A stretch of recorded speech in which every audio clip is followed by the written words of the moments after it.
Conseil de Don Bosco à ses garçons. On récolte ce que l'on a semé. Demain jeudi, vous verrez, mes enfants, au cours de votre promenade, les paysans couper le blé.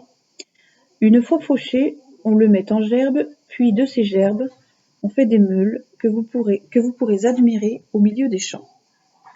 Ce travail me rappelle un mot de nos livres saints. L'homme moissonne ce qu'il a semé.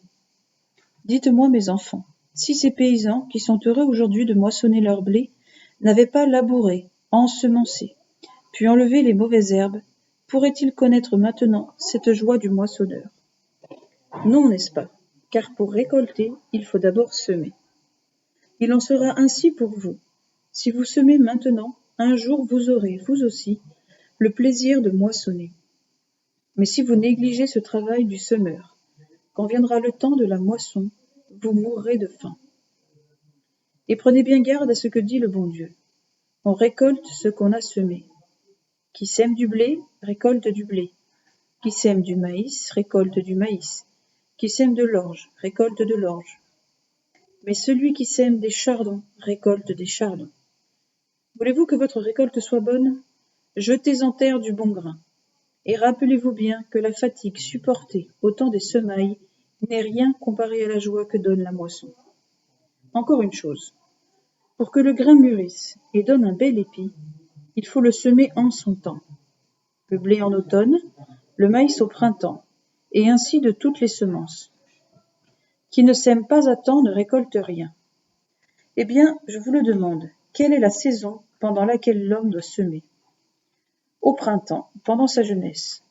Qui ne sème pas en cette saison ne recueille rien plus tard. Et si je vous demande, que faut-il semer? Vous me répondrez tous, des bonnes œuvres. Celui qui sème des chardons ne recueillera en effet que des épines dans sa vieillesse. Vous comprenez tout cela? Eh bien, ne l'oubliez pas. Je veux vous rappeler encore cette autre parole que nous a dite le Seigneur. Celui qui sème le vent récolte la tempête. Le vent indique les passions mauvaises. Le garçon qui, maintenant, se laisse dominer par elles, laisse entrer autant de petites semences mauvaises qui croîtront peu à peu. Un jour se déchaîneront en lui de terribles tempêtes, et il en sera le premier effrayé. De grâce, ne laissez pas ces petites semences prendre racine en vous. Votre existence serait par la suite trop malheureuse. Retenez bien ceci. Les folles passions qui mènent les hommes et leur font commettre des actions mauvaises ne furent pas toujours aussi violentes en eux. Il y eut un temps où elles étaient toutes petites, toutes menues. Mais peu à peu elles se sont développées, et un jour est venu où il leur a été impossible de les maîtriser. Ainsi en sera-t-il de vous.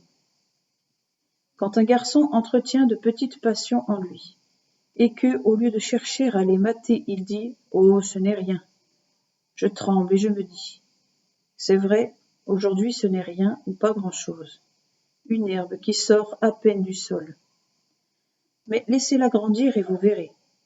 Le petit lion, si gentil quand il est jeune, devient avec les années un fauve redoutable. Le petit ours, si gracieux dans sa fosse, devient par la suite une bête terrible. Le petit tigre, qui semble vouloir vous caresser avec sa patte, va devenir le plus féroce des animaux. Vous comprenez ce que veulent dire tous ces exemples, n'est-ce pas? Veillez donc soigneusement sur vous, dès maintenant, si vous voulez être vraiment heureux plus tard.